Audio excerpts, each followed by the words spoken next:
Hi. So I worked at this place during the summers, called Lindemood Bell Learning Processes, and it's a center that focuses on increasing comprehension and phonemic awareness in students that have learning differences like dyslexia, hyperlexia, etc. It's very heavily psychologically researched in center and outside of the center. But a big part of what we're taught is to praise the children in between each task. But if they make an incorrect answer, then we just kind of prompt them to figure out what's wrong. And if they notice, good deal. But if they don't notice and notice that they're getting sort of discouraged or confused, we just tell them the answer in like a very positive, polite tone and then move on. And it definitely works. I mean, these kids, I've seen people go from level 1 reading to level 3 reading just in a few weeks. Um, but it's not just the positive reinforcements, it's very intensive as well.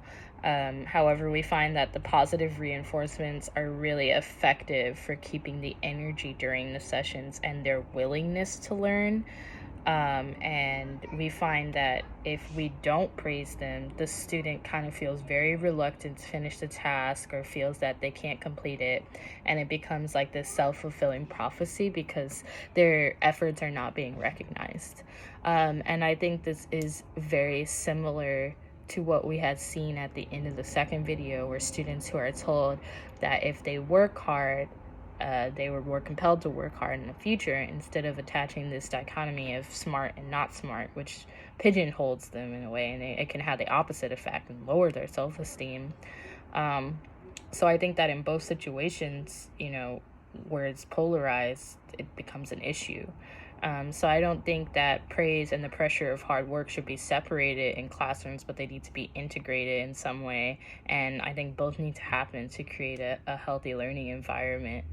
Um, one thing that I kind of opposed was that if a student isn't learning because they're receiving large amounts of praise, because I think there's sort of like different rates at which people learn and how long it takes them to integrate information. So to say that someone isn't learning because they're not meeting the district's threshold of what an average student is, that's not even based on other factors, seems kind of like there's a disconnect there.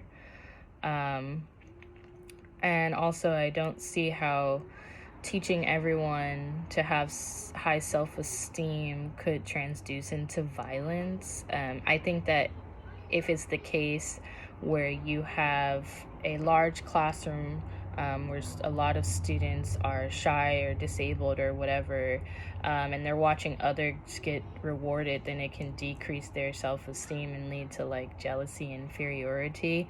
And also that that students who were praised have like this like high self-esteem, like aggression later on, because they're starting to see themselves as superior to other groups versus watching everyone and saying, oh yes, like everyone is being praised here and it's because we're all valuable pieces of society and I'm not better than the other person or smarter than the other person or whatever. Yeah, it's just my 2 cents.